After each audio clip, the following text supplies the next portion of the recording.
There's no thrill like discovery.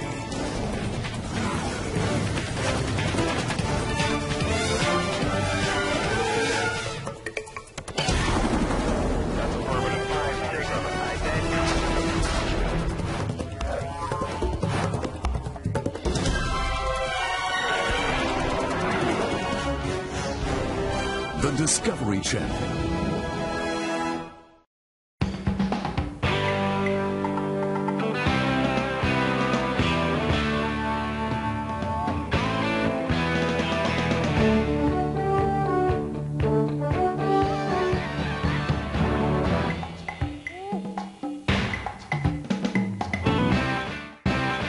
Ahora preguntas para estudiar y discutir. Las maravillas del universo, una vez en la vida. ¿Cómo pueden los científicos saber sobre el origen del sistema solar con solo estudiar los cometas? ¿Qué propuesta tienen los científicos para estudios posteriores de los futuros cometas? El descubrimiento del cometa Shoemaker-Levy 9 causó una gran emoción en la comunidad astronómica. Discuta sobre los factores responsables que generan la anticipación de tal evento.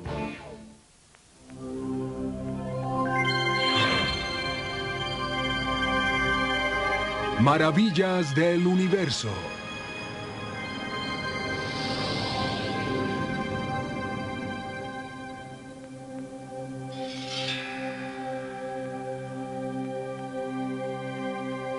Durante miles de años nos han fascinado y atemorizado.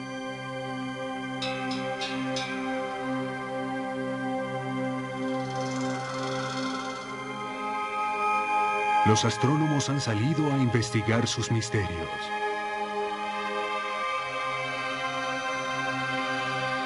¿De qué están hechos? ¿Por qué inspiran admiración y leyendas?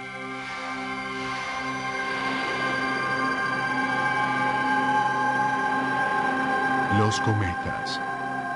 Visitantes celestiales que se asoman para vislumbrarnos solo una vez en la vida.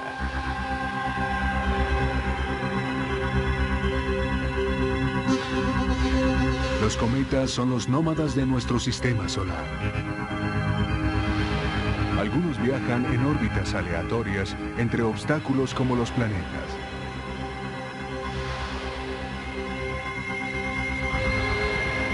Planetas kamikazes se hunden directamente en el Sol.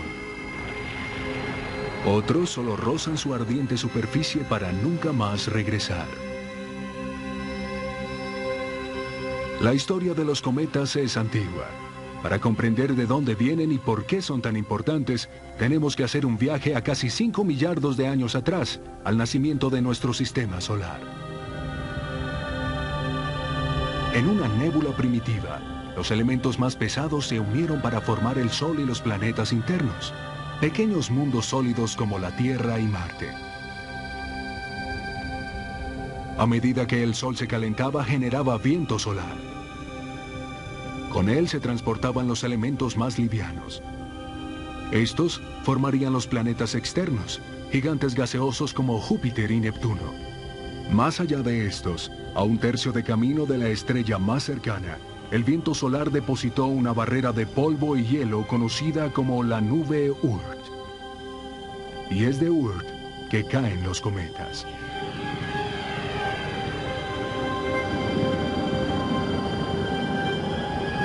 Quizá empujado por una estrella vecina del equilibrio de Oort, un cometa se dirigirá implacablemente hacia el Sol. El núcleo de un cometa es una masa de hielo sucio. Puede variar en tamaño desde un campo de fútbol a una ciudad entera. Inalterada por el tiempo o la temperatura, su núcleo es una reliquia de nuestro sistema solar de como era en un comienzo. Al acercarse al Sol, el hielo se empieza a evaporar, dejando ver una fluorescente cola hecha de gas. Mientras avanza la cola, es soplada hacia atrás por el viento solar. Así comienza la odisea de millardos de kilómetros de un cometa.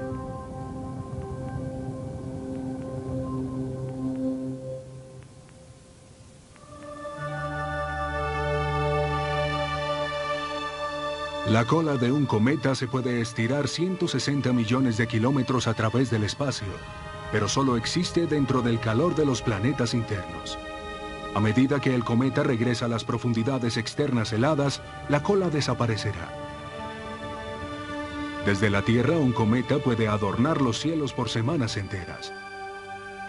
Hermosos y serenos, los cometas parecen lejanos de nuestra vida diaria.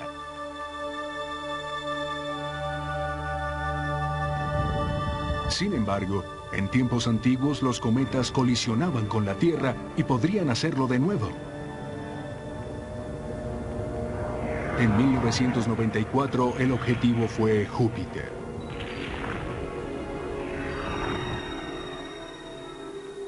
Pero el objetivo más común es el Sol. Aquí, en poco tiempo, uno apenas rozó la superficie, y aquí los cometas se incrustan en el Sol.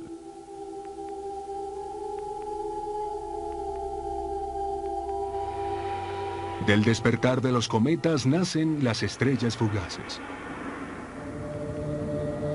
Los cometas a su paso dejan rastros de polvo. Se estrellan con nuestra atmósfera a una velocidad de hasta 64 kilómetros por segundo y se incendian por la fricción. Aún los más pequeños fragmentos pueden iluminar la noche como los meteoros. Objetos más grandes de los escombros del espacio producen bolas de fuego espectaculares. Si son lo suficientemente grandes, sobrevivirán la caída y chocarán con la superficie de la Tierra como meteoritos. Por mera coincidencia, un hombre captó con su videocámara esta bola de fuego sobre el cielo de Pittsburgh en 1992.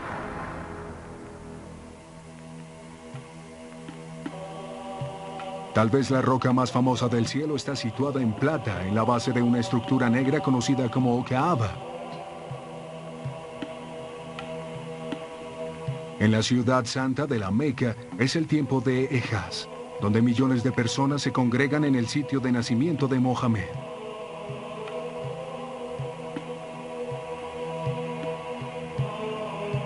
Como los musulmanes del mundo, los peregrinos le rezan a la piedra santa, que creen es un regalo divino del arcángel Gabriel a Abraham. Pero existe otra teoría más certera al respecto. Algunos científicos sugieren que la piedra puede ser un meteorito, uno de los incontables misiles que se han estrellado contra la Tierra desde su nacimiento.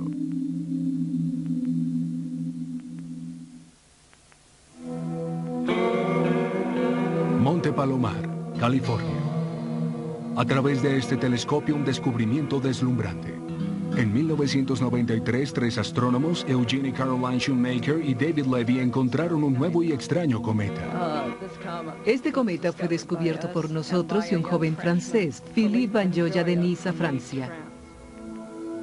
En Kitt Peak, Arizona, donde el telescopio que vigila el espacio busca entrometidos celestiales, se confirmó la observación Shoemaker-Levy. Este no era un cometa común. Bautizado como Shoemaker-Levy 9, era una gran luz que orbitaba Júpiter. Un cometa con múltiples núcleos. Los astrónomos del mundo estaban listos. En los Andes chilenos, en el Observatorio Europeo del Sur, los seguidores entusiasmados grababan imágenes del nuevo cometa. Lo que vieron no fue solo un cometa, sino a todo un escuadrón de cometas volando en formación, cada uno con una cola de polvo. Las fotografías del telescopio espacial Hubble revelaron una cadena de perlas. Se formaron en 1992 cuando los cometas se quedaron cerca a Júpiter. Su inmensa fuerza gravitacional había despedazado el cometa. En 1994, estas montañas de escombros regresarían para incrustarse directamente en Júpiter a una velocidad de 208.000 kilómetros por hora.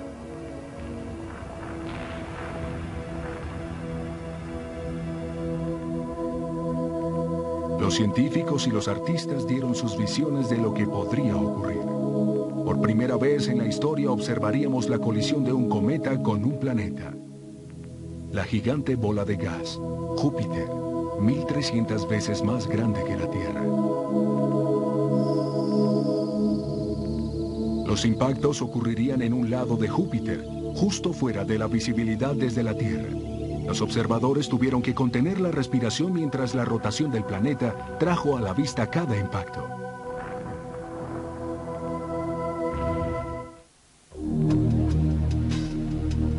Julio 1994, y en New South Wales, el telescopio anglo-australiano se estaba preparando.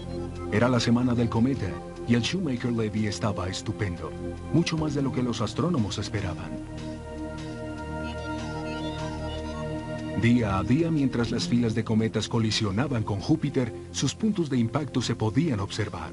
Imágenes sensitivas de calor recopilaron más de 20 colisiones mayores. Algunas fueron más grandes de lo que se esperaba. En Australia, los astrónomos esperaban el gran final. Muy bien. Será grandioso. El sueño de un astrónomo, puestos en primera fila para el primer impacto celestial pronosticado. Veremos la parte inferior de la imagen. Una de ellas será muy brillante. Se verá en la parte inferior en el borde. Los impactos serían gruesos y rápidos. Cada fragmento de cometa tenía una letra. Esta noche sería el fragmento W. David Crisp, del laboratorio Jet Propulsion de California, era el líder del grupo. Mientras W se acercaba a Júpiter, la tensión crecía. ¿Terminaría el cometa con una explosión o con un gemido? ¡Qué bien! Fue un destello, una señal tan brillante que los astrónomos tuvieron que proteger los delicados sensores del telescopio. Acércate abajo. Frank, abajo, 2.3. Y ahora, la foto de la explosión. Increíble. La tengo. Sensacional. Esa noche, el equipo de Crisp había capturado la mejor imagen tomada desde la Tierra. ¡Qué bien! En la otra mitad del mundo, en los Estados Unidos, los astrónomos que descubrieron el cometa eran las celebridades de la astronomía. Somos privilegiados al poder observar un acontecimiento que solo se da una vez en la vida, una vez en un milenio. La naturaleza lo llama a uno y le dice: voy a descargar 20 cometas en Júpiter a 208.000 kilómetros por hora. Solo quiero que observes. Una experiencia que amerita champaña. La cuerda de perlas del Shoemaker-Levy un mes antes del impacto. En el anillo, el fragmento W. La exactitud con que los astrónomos han predicho los impactos es asombrosa. En Hawái, el poderoso telescopio Keck dio la imagen de la explosión mientras entraba a la vista de la Tierra. Una nube en forma de hongo de 960 kilómetros de altura se elevó en el horizonte de Júpiter. Desde su ubicación en la órbita de la Tierra, el telescopio espacial Hubble trabajó 24 horas al día y tomó una increíble imagen de los fragmentos del Shoemaker-Levy en su camino hacia Júpiter. El Hubble tomó esta fotografía, la superficie de Júpiter con media docena de puntos negros. En la Tierra, una colisión así hubiera sido catastrófica. Esta zona oscura creciente en la foto es una onda de choque del tamaño de la Tierra. El camino del cometa Shoemaker-Levy fue pronosticado. También se conoce otro cometa por su pronosticabilidad, y nuestros más jóvenes observadores lo podrán ver a su regreso.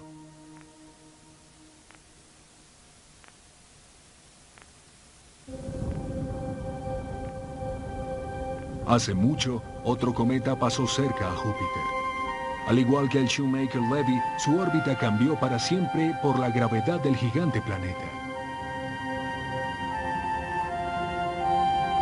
Ese fue el cometa Halley. Hoy, viaja en una órbita larga y elíptica que lo lleva más allá de Neptuno y de vuelta a rodear al Sol. Gracias a Júpiter, el Halley está encerrado en un ciclo de 76 años. La última vez que pasó cerca a nosotros fue en 1986. Debe volver en el año 2061.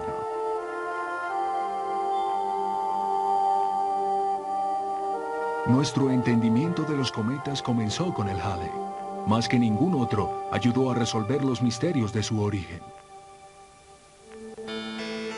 La historia comienza con el astrónomo del siglo XVII, Edmund Halley. Hasta la época de Halley, los científicos pensaban que los cometas eran visitantes de nuestros cielos solo por una vez. Simplemente pasaban cerca a la Tierra para nunca más volver. Pero en 1680, un amigo de Halley, Isaac Newton, cuidadosamente observó el movimiento del cometa. Dedujo que se movía en órbita alrededor del Sol. Esta deducción fue parte de su teoría de la gravedad.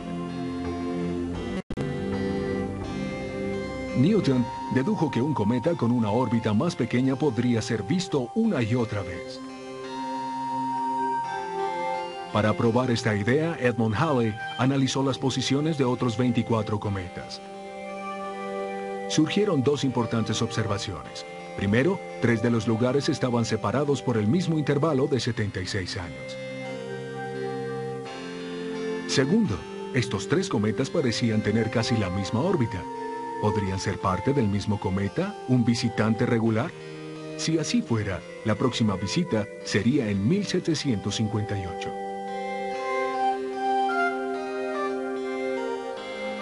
Muy seguro. En el día de Navidad de 1758, mucho después de la muerte de Halley, el cometa reapareció. Lo llamaron el cometa Halley.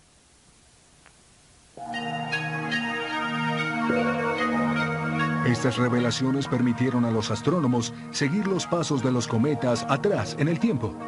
Uno de estos dibujos de sepulcros chinos confirma la aparición del Halley en el siglo II a.C. Una moneda que rememora a Julio César también lleva una imagen del Halley. Fue avistado cuando el emperador era joven. Esto, en el año 648, era llamado una estrella barrida. Era el mismo cometa. En 1301, el pintor italiano Giotto hizo del cometa Halley la estrella de Belén. El cometa Halley no se vio en esa primera Navidad, pero los astrónomos sugieren que otro cometa guió a los sabios en su camino. Para 1910, los astrónomos recibieron al cometa Halley con una nueva herramienta: la fotografía. Pero las imágenes carecían de detalles. El cometa todavía guardaba sus secretos. 3/4 de siglo después, en 1985, el cometa Halley estaba de regreso.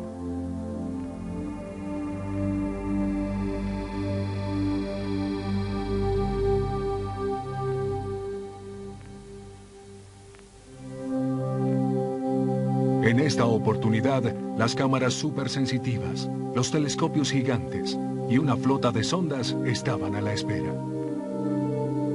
Era el debut de las fotografías espaciales del Halley. Aquí tenemos una foto con rastros del gas del cometa en el espacio.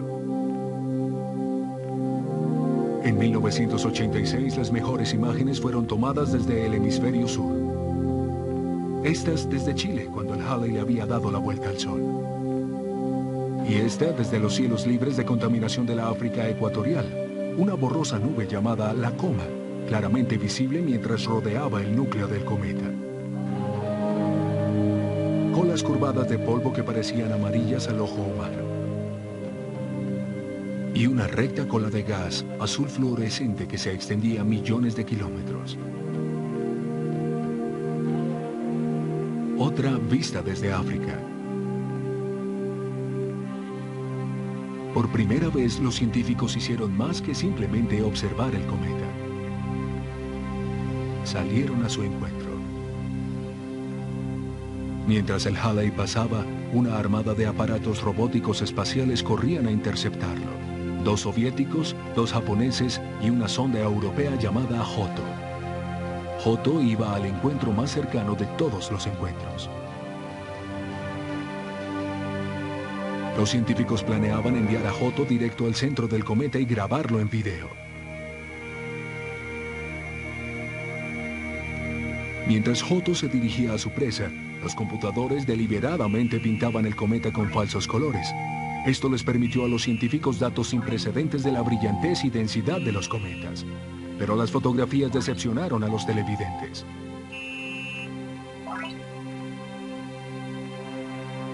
$18 meses después, los computadores finalmente produjeron la fotografía que el público había esperado y que pocos habían visto hasta ahora. En el centro, un núcleo en forma de cacahuate. una masa de materia primitiva de 10 kilómetros por 15. Vapores de gas salían a 20 toneladas por segundo y polvo a 10. A través de la niebla, esta era la verdadera cara del Hubble.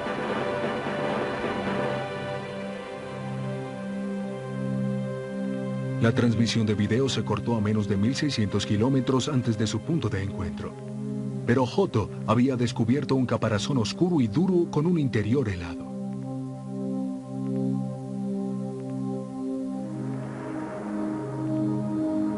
Desde la Tierra, el Halley hizo su mejor presentación mientras se alejaba del Sol.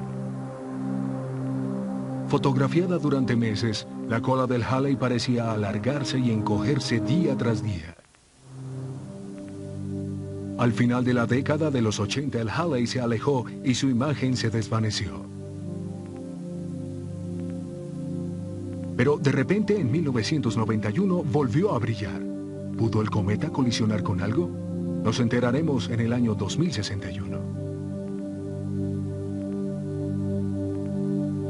Para febrero de 1994, el cometa Halley era solo unas pequeñas manchas en una fotografía mientras pasaba por Saturno.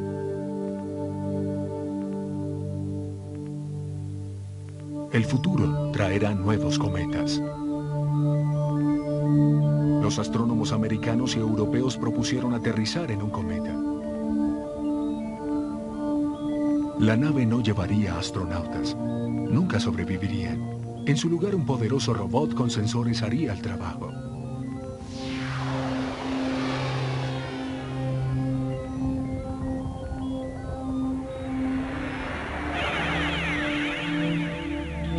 Como un médico, el robot tomaría las primeras lecturas directas de la temperatura y composición del cometa. Luego, a través de la nave madre, enviaría la información a casa. Los cometas, visitantes helados de las profundidades del espacio. Los hemos observado con asombro y hemos cruzado a través de sus finos misterios. Algún día podremos tocar a estos mensajeros de más allá de los planetas.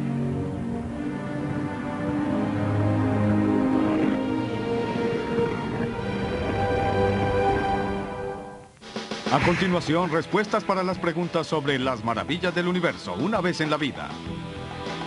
Los núcleos de los cometas son reliquias de nuestro sistema solar primitivo. Analizando los cometas, los científicos pueden aprender acerca de las condiciones del origen de nuestro sistema solar. Los científicos propusieron lanzar un robot que penetraría en el núcleo del cometa y enviaría a la Tierra medidas tales como temperatura y composición. Intente esta actividad en su clase. Haga una lista de los avistamientos históricos de cometas. Incluya eventos significativos y descubrimientos ocurridos durante el periodo en que el cometa fue observado.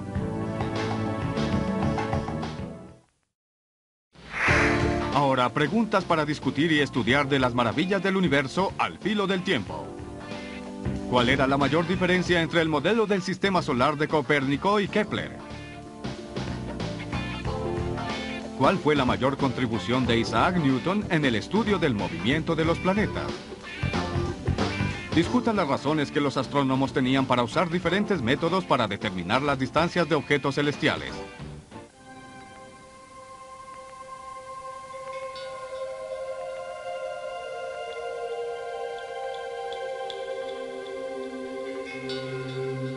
¿Qué tan lejos está la luna?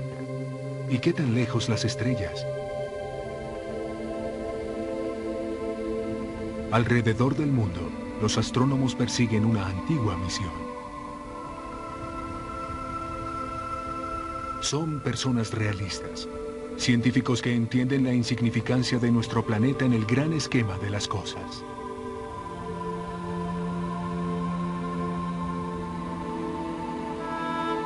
Desde los tiempos de los antiguos egipcios, los cielos apenas si han cambiado. Y las preguntas son las mismas. ¿Llegaremos alguna vez a esas estrellas? ¿Qué tan vastos son los cielos? Preguntas que nos llevan al filo del tiempo.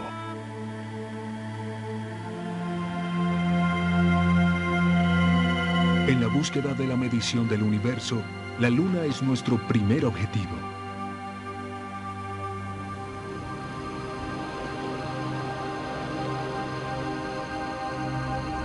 La Luna es nuestro único satélite natural. Está a 400.000 kilómetros de distancia y su luz solo tarda un segundo en llegar a nosotros.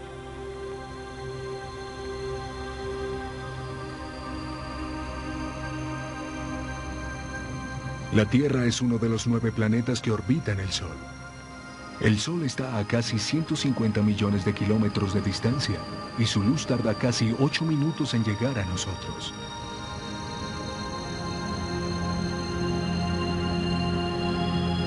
Desde los planetas exteriores, el Sol es solo una estrella brillante.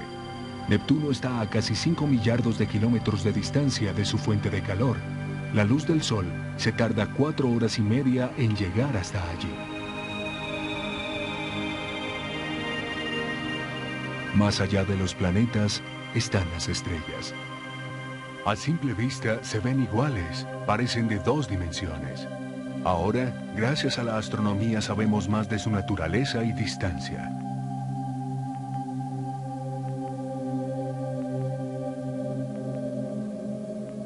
Entre las estrellas, la más cercana, sin contar al Sol, es Alfa Centauro. Es la más grande hacia la izquierda.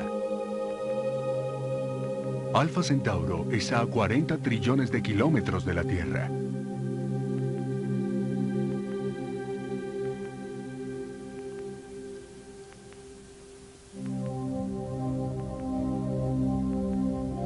Alfa Centauro es más que una estrella. En realidad son más que 2, son 3. Su luz tarda 4 años y 4 meses en llegarnos. O como dirían los astrónomos, está a 4.3 años luz de la Tierra.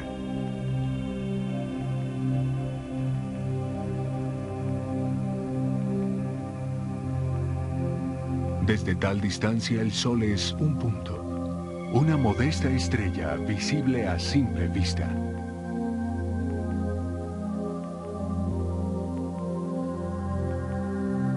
Más adelante, y más, a unos 200 años luz de casa, están las estrellas de la Osa Mayor, gemelas que intercambian material.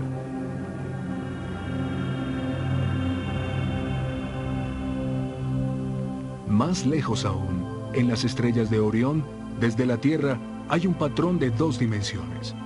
Aquí afuera nos damos cuenta que están en diferentes distancias. Tienen profundidad.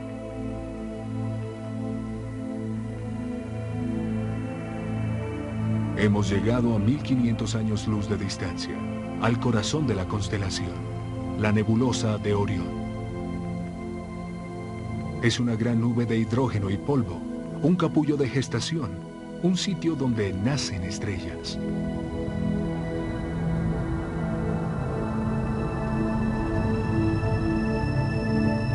Si siguiéramos viajando más adelante a la velocidad de la luz, nos tomaría unos 30.000 años más para llegar al centro de nuestra galaxia. En cambio, más bien nos alejamos. Nos vamos a un punto externo donde podemos observar nuestra galaxia, una espiral de 200 millardos de estrellas, la Vía Láctea. Pero esto es solo un grupo local de galaxias.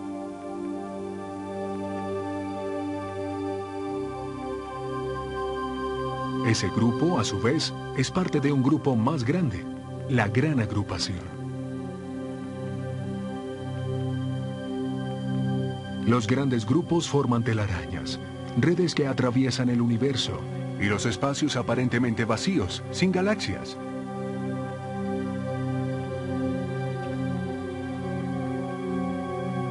Pero hay más del cosmos de lo que el ojo puede ver. Más del 90% de su masa es invisible. Se le llama materia oscura, un mar de partículas exóticas que posiblemente llenan el universo.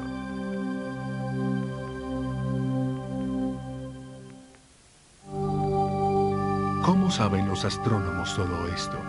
¿Cómo aprendieron a medir el universo? La historia comienza hace 2000 años en Egipto y envuelve geometría básica y cálculos familiares que usaban los constructores. Le dio al mundo la primera unidad de medida astronómica, una unidad igual de grande al mundo. el reflejo del sol brillando directo a un pozo en Aswan. A 800 kilómetros al norte, en Alejandría, una columna producía una sombra. Era mediodía en los dos lugares, así que ¿por qué la diferencia? De acuerdo a la leyenda, un bibliotecario llamado Eratóstenes se dio cuenta que era debido a la curvatura de la Tierra. Cuando el Sol estaba directamente sobre Aswan, estaba en ángulo sobre Alejandría. Esto causaba la sombra. La diferencia del ángulo era la 50ª parte de un círculo, así que la distancia entre Aswan y Alejandría debía ser un 50avo de algo, un 50avo de la circunferencia de la Tierra. Eso era geometría, y ese era el razonamiento de Eratóstenes, y tenía razón. La circunferencia de la Tierra tiene 40.000 kilómetros. En el año 200 a.C. se sabía que la Tierra estaba en una órbita en el espacio, pero dónde en el espacio era lo difícil de saber.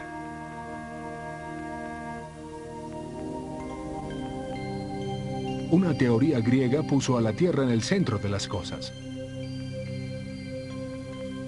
Alrededor de ella, una forma de esferas de cristal orbitaban la Luna, el Sol, los planetas y las estrellas.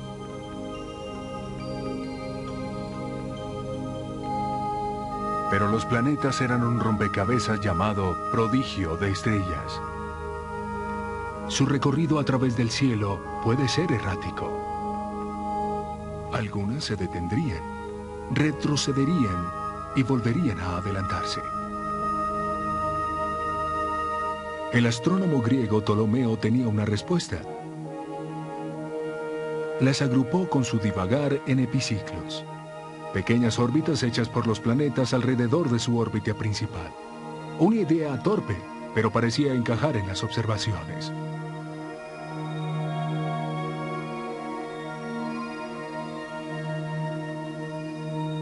Parecía funcionar en planetas como Venus y Mercurio que corrían a través de los cielos al crepúsculo.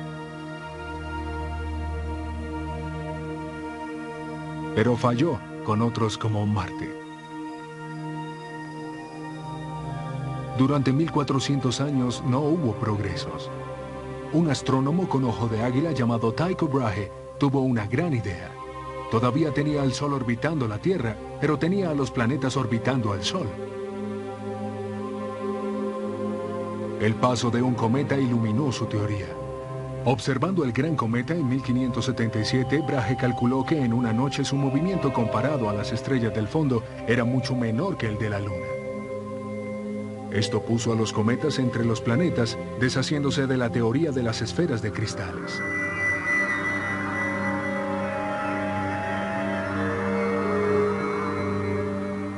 Pero Brahe todavía tenía a la Tierra como el centro del universo. El clérigo y astrónomo polaco Nicolás Copérnico ya había derribado esa teoría. Puso a la Tierra en su lugar de órbita alrededor del Sol, pero asumió que la órbita de los planetas era circular y no podía explicar las excéntricas elipses de Marte.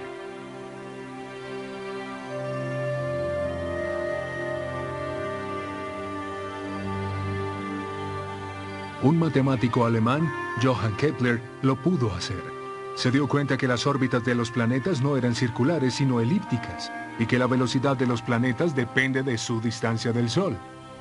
El dibujo del sistema solar estaba completo.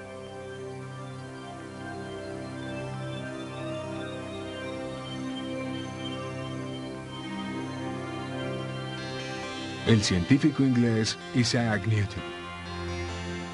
Newton explicó más sobre las órbitas con su famosa teoría de la gravedad. Se imaginó una gran bola de cañón que se disparaba desde la cima de una montaña. Si se disparaba más rápido, llegaría más lejos. Si se disparaba lo suficientemente rápido, entraría en órbita. Se convertiría en un satélite como la Luna alrededor de la Tierra. O como las muchas lunas que orbitan a Júpiter. La genialidad de Newton consistió en reconocer que la fuerza que hace que esa bola de cañón caiga a la Tierra es la misma fuerza que gobierna los movimientos de las lunas y los planetas.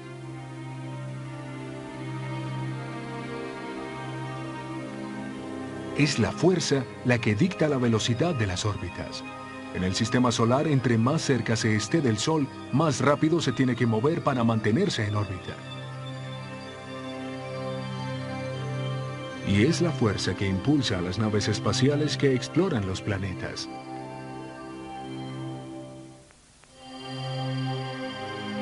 A medida que los telescopios se volvían más grandes, más y más estrellas se volvieron visibles. En el siglo XVIII, con el gran telescopio que construyó, el astrónomo inglés William Herschel comenzó a hacer un mapa de los cielos. En una ardua tarea contó las estrellas. Había miles. Produjo un modelo de cómo pensaba estaban organizadas y puso al Sol cerca del centro. Herschel pensaba que esto era todo el universo. Las evidencias de que había algo más allá afuera vinieron desde el castillo Peer, en Irlanda, donde el tercer noble de Rose construyó un telescopio aún más grande. Fue a mediados del siglo XIX que Rose discernía, vio unas nubes borrosas y las dibujó.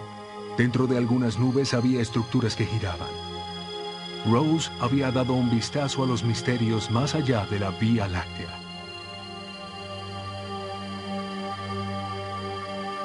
Los astrónomos por fin se estaban poniendo de acuerdo respecto a la distancia de las estrellas.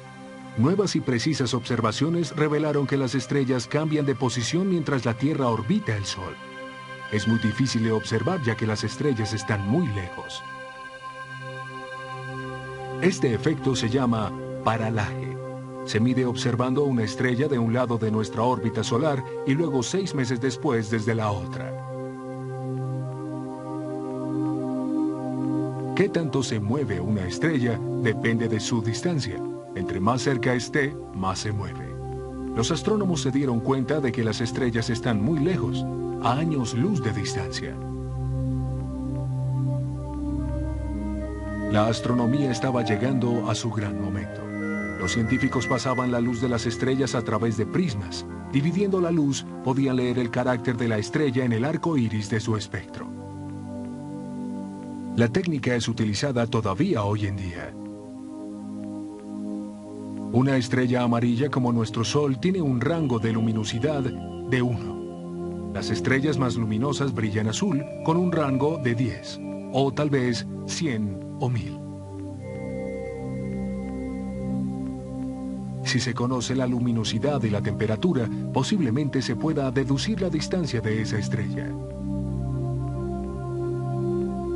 Por ejemplo, si sabemos por el espectro que la estrella grande de la izquierda es 100 veces más luminosa que la estrella de la derecha, entonces ¿por qué brillan con la misma intensidad? La respuesta es que la luz se disminuye por el cuadrado de la distancia que recorre. Así que en realidad la estrella más grande está 10 veces más lejos que la estrella más pequeña.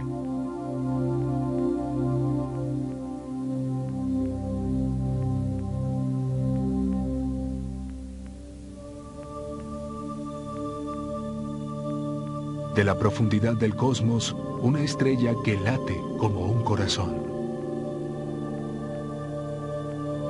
Se llama una cefeida.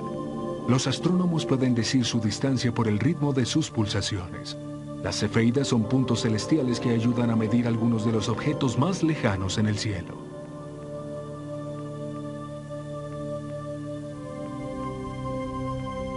Las cefeidas laten en nubes globulares, colecciones de estrellas que están en la parte externa de nuestra galaxia. Midiendo el pulso de una cefeida, la distancia de esta nube se puede medir. Las nubes globulares son muy remotas para ser medidas con el método paralaje.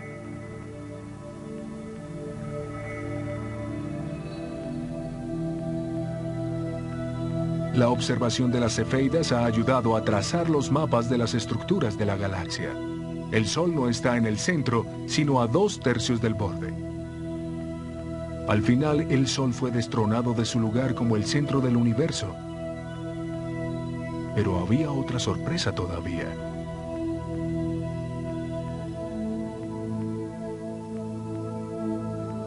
Los observadores la habían visto desde tiempos antiguos. es una borrosa mancha en la constelación de Andrómeda. ¿Cerca? ¿Lejos? Nadie lo podía decir. De pronto, en 1923, el astrónomo estadounidense Edwin Hubble descubrió las cefeidas en los extremos más remotos y tan débiles que estaban mucho más lejos que las estrellas de nuestra propia galaxia. Hubble estaba mirando otra galaxia a más de 2 millones de años luz. Mientras Hubble exploraba más profundo en el espacio, encontraba más y más galaxias de todas las formas y colores.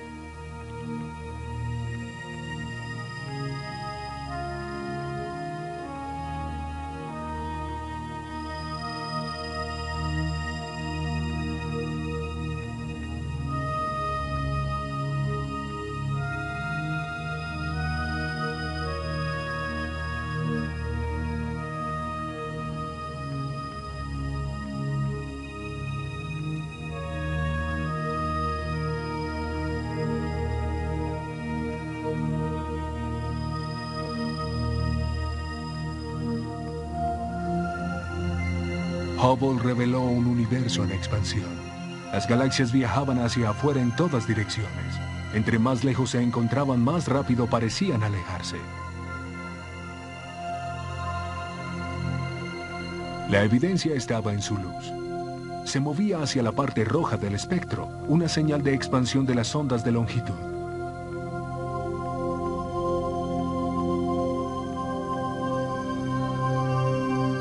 Las ondas de longitud se están estirando porque el espacio entre las galaxias se está ampliando.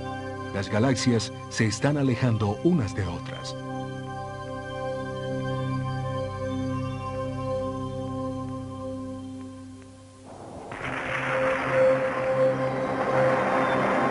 Edwin Hubble se había topado con una clave para el origen del universo: la gran explosión.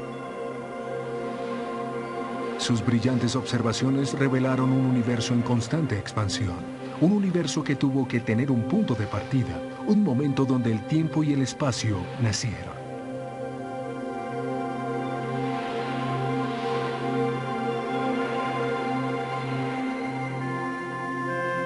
Hoy, en Torres de la Astronomía, la búsqueda de la medición del universo continúa, pero nuestros instrumentos son primitivos. Las observaciones por medio de los telescopios más poderosos del mundo tienen un margen de error del 30%. Necesitamos aparatos más exactos, como el satélite Hipparcos. Sin ninguna distorsión atmosférica, examina las estrellas más cercanas para medir su distancia como nunca antes. Otro telescopio espacial es el Hubble, que continúa trabajando como el mismo Edwin Hubble. En 1994 estudió unas cefeidas muy distantes para los telescopios de la Tierra. Sus observaciones ponen a la astronomía a girar.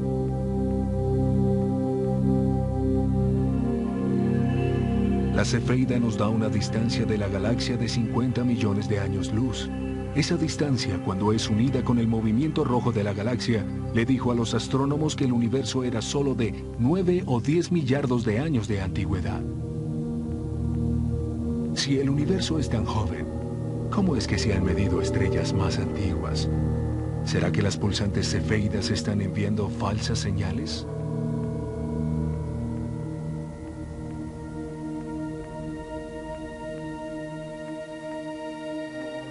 Las lecturas de estas cefeidas probablemente estén bien. Tomaría años observarlas en contexto. Nuestra teoría de la gran explosión podría estar completamente errada. ¿Será que en realidad hubo una gran explosión? Y si no, entonces ¿por qué el universo está en expansión? Estas son las preguntas que los científicos tantean mientras se encaminan hacia el filo del tiempo.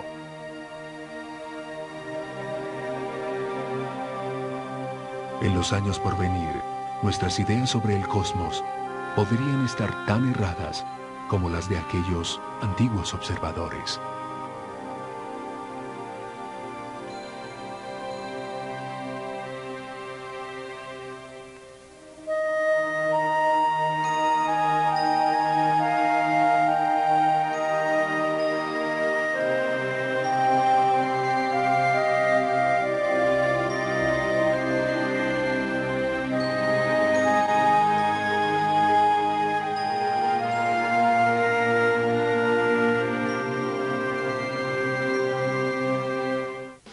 A continuación, las respuestas para las preguntas de estudio de las maravillas del universo al filo del tiempo. El modelo de Copérnico requería que los planetas se movieran en una órbita circular, mientras que el de Kepler tenía los planetas en órbita elíptica. A través de la teoría de la fuerza de la gravedad, Newton demostró que la fuerza que hace que los objetos caigan a la Tierra es la misma fuerza que rige el movimiento en el espacio. Intente esta actividad con su clase. Haga un cuadro biográfico de algún astrónomo famoso. Escriba un periódico o diario del punto de vista de algún astrónomo en el día de un gran descubrimiento.